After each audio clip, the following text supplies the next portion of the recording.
రుషికొండలో మాజీ సీఎం జగన్ కార్యాలయం వైపే పక్క రాష్ట్రాలే కాదు దేశం మొత్తం విస్తుపోయేలా చూస్తున్న వ్యవహారం కొత్త మలుపులు తీసుకుంటోంది. విశాఖ రుషికొండలో జగన్ ముచ్చటపడి వందల కోట్ల ప్రభుత్వ ధనం వృధా చేసి కట్టుకున్న క్యాంపు కార్యాలయం వ్యవహారం పెను సంచలనంగా మారింది. జగన్ మాయా మహల్ ఖర్చు 452 కోట్లయితే ఇందులో ఇప్పటికే 407 కోట్లు ఖర్చయ్యాయి. ఉన్న పాత భవనాలను కూల్చి ఇలా మాయామహల్ను నిర్మించడంపై ఎన్నో విమర్శలు ఎదురైనా వైఎస్ఆర్సీపీ ప్రభుత్వం వెనక్కి తగ్గలేదు. పేదల మనిషి అంటూ పదే పదే చెప్పుకున్న జగన్ కోసం ఇంద్ర భవనాలను తలదన్నేలా ప్రభుత్వ ధనాన్ని మంచినీళ్లలా ఖర్చు చేసిన వైనం నోరెళ్లపెట్టేలా చేస్తోంది.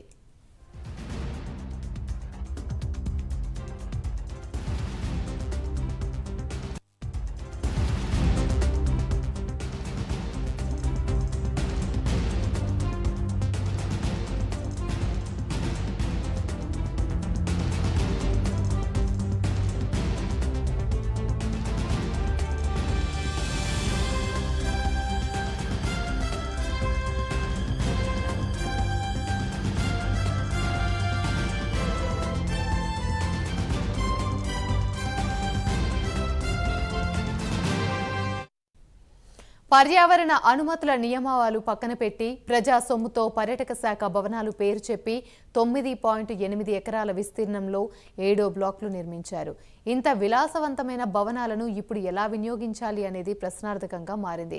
కూటమి ప్రభుత్వం పర్యావరణ శాఖ మంత్రి పవన్ కళ్యాణ్, పర్యాటక శాఖ మంత్రి కందుల దుర్గేష్ ఎలాంటి నిర్ణయం తీసుకుంటారు అన్న దానిపై సర్వత్రా ఆసక్తిగా మారింది.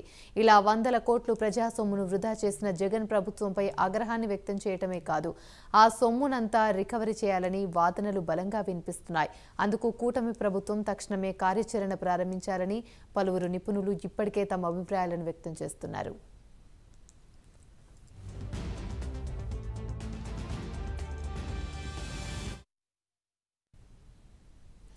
రుషికొండ మాయామహల్తో పాటు జగన్ ప్రభుత్వ హయాంలో నిర్మాణమైన మరికొన్ని భవనాలపై ప్రభుత్వం ఫోకస్ పెట్టబోతుందన్న సంకేతాలు వెలువడ్డాయి.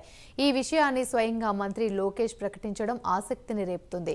ఇప్పటికే పలువురు అధికారులు వైఎస్ఆర్సీపీ ప్రభుత్వ పాలనలో సిద్ధమైన ఇలాంటివి ఏమైనా ఉన్నాయా అన్న కోణంలో పరిశీలిస్తున్నారు.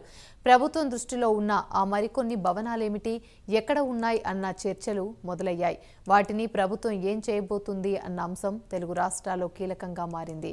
ఈ మొత్తం వ్యవహారంలో పలువురు ఉన్నతాధికారుల ప్రమేయం ఉందన్న ఆరోపణలతో మంత్రి లోకేష్ రెడ్ బుక్లో రిషికొండ రిపోర్ట్ చేరిందని తెలుస్తోంది.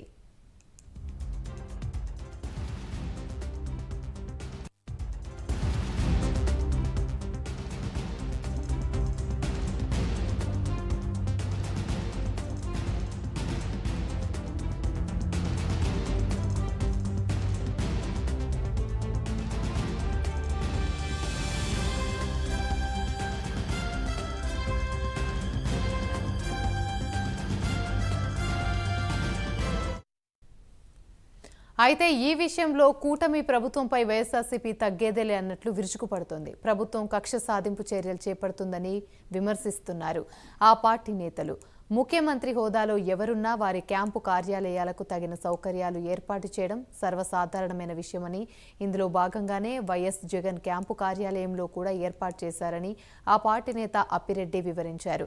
ప్రభుత్వం మారాక ఏ వస్తువులను క్యాంపు కార్యాలయంలో ఏర్పాటు చేశారో జాబితాను అధికారులకు ఇప్పటికే ఇచ్చామని, ఆ వివరాలు ఇస్తే ప్రభుత్వ ఉత్తర్వుల ప్రకారం ఏర్పాటు చేసిన ఫర్నిచర్కు విలువ కట్టి ఎంత తిరిగి చెల్లించాలో చెప్తే అంత చెల్లిస్తామని ప్రభుత్వ అధికారులను కోరామన్నారు ఆయన.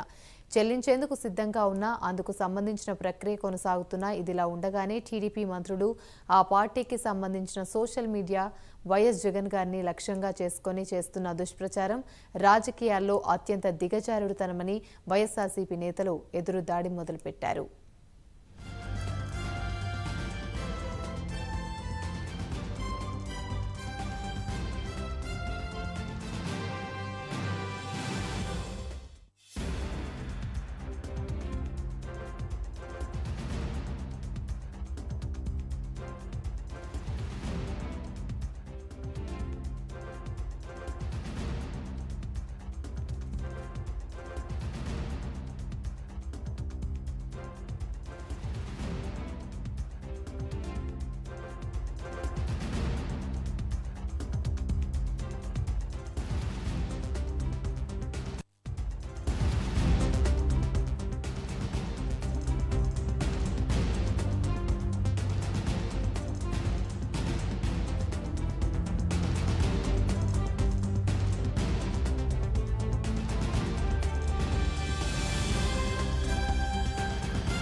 ఎన్నికల ఫలితాల తర్వాత ఏపీలో అనూహ్య రాజకీయాలు చోటు చేసుకున్నాయి.